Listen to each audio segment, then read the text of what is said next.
Hello my friends, my name is Mara and I want to welcome you to the channel. I just want to remind you recipe can be found in the description box below.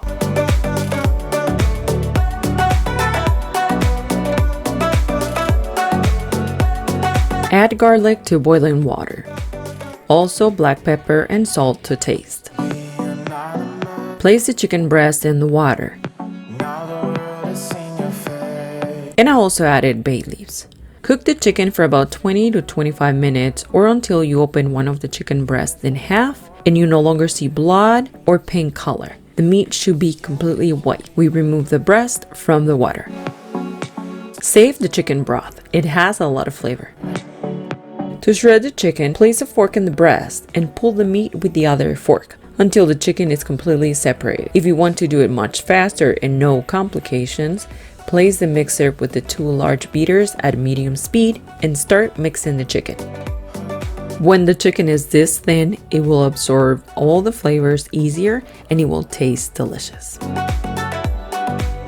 To prepare the filling, add some oil. 1/4 cup will make it. Add some chopped onions and peppers and cook for 2 or 3 minutes at medium heat.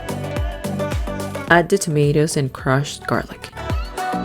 If you want to add tomato sauce or tomato paste instead of fresh tomatoes, you could also do it as well. Let tomatoes cook for 10 minutes or until they're soft enough to crush them and start creating our sauce.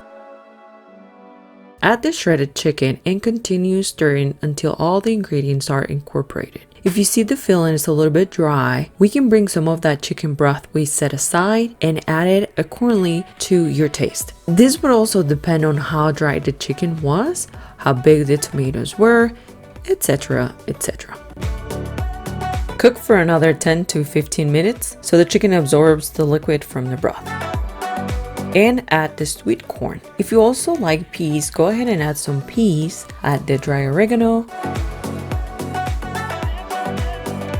black pepper, paprika, and this next ingredient is optional, which is the crushed hot peppers.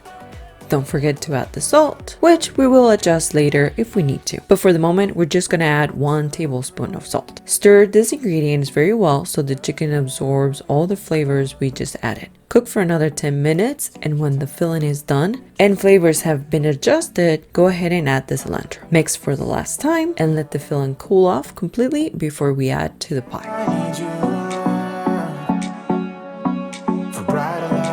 In a large bowl, add all-purpose flour, salt, and stir. Then add cold butter into cubes to make it easier to mix it with the rest of the ingredients. With a pastry cutter or a food processor, cut the butter into the flour. Be sure to scrape the cutter every time you need it. Keep on cutting the butter into the flour until you get pea-sized pieces of butter coated with flour.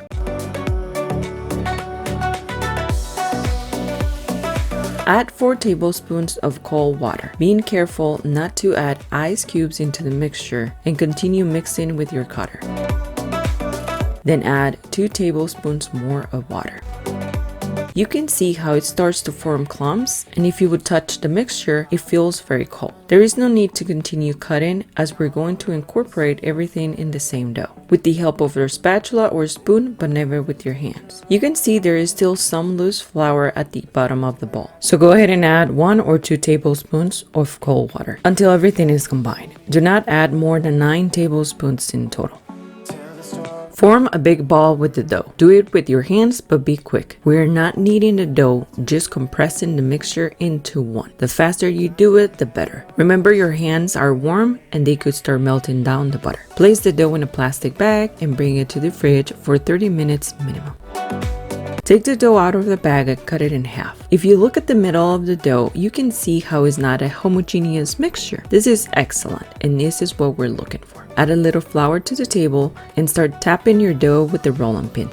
This will help break the dough. As you can remember, it is still very cold. Once it allows us to stretch it, we're going to do so from the center of the dough to the ends. Make sure the dough always has enough flour underneath and above it so it does not stick to the table or the rolling pin. We continue to roll out the dough slowly. Sometimes the dough cracks on the edges. Fix it with your fingers by pressing down until smooth and continue rolling. Measure your dough with your pie plate to make sure you have reached the desired length. And if it's too small, keep on rolling out until your dough fits your plate. To place the dough on the pie plate without breaking it, use the rolling pin to roll the dough around it. We bring the plate and now we unroll the dough on top of the plate, and with our hands, we mold the dough into the plate until we have covered it all. We give the last touches to the dough, flatten on the edges, and make it look pretty before we add the filling. Bring the filling, which should be completely cold, and add little by little on top of the crust. I use all of the filling we prepared previously, but if you think it's a lot, add according to your taste. Smooth the pie filling and make it look pretty. Next step is to work with the top layer of this gorgeous pie. Repeat the rolling process. Tap in the dough first until it allows us to roll it out. With your fingers, fix the broken edges, and don't forget to check if there's enough flour to work with, and roll out until we have a thickness as of 3 millimeters. If you have special cutters, feel free to use them. But as always, I like to show you how to do it with the utensils you already have at home, like a pizza cutter and your rolling pin. Cut strips or lines, preferably at the same thickness. Bring the pie and begin to place strips in the same direction. The longest ones in the center of the pie and the smaller ones on the edges. Fold every other strip in half and place another strip on the opposite direction. Unfold the strips, returning them to their original place, and repeat the process. This time by folding the every other strip we did not fold before.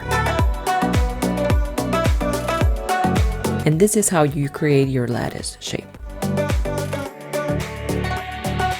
Once you have reached this end of the pie, rotate the pie plate and repeat the process on this side of the pie. As you can see, this is very easy and fun to make. Press the ends gently with your fingers to close the strips together with the bottom crust. Cut the excess with a knife and make it look pretty. Lightly beat an egg, and with a pastry brush, brush it all over the surface of the crust. Bake at 350 degrees Fahrenheit for 45 minutes or until the pie crust is golden brown and delicious.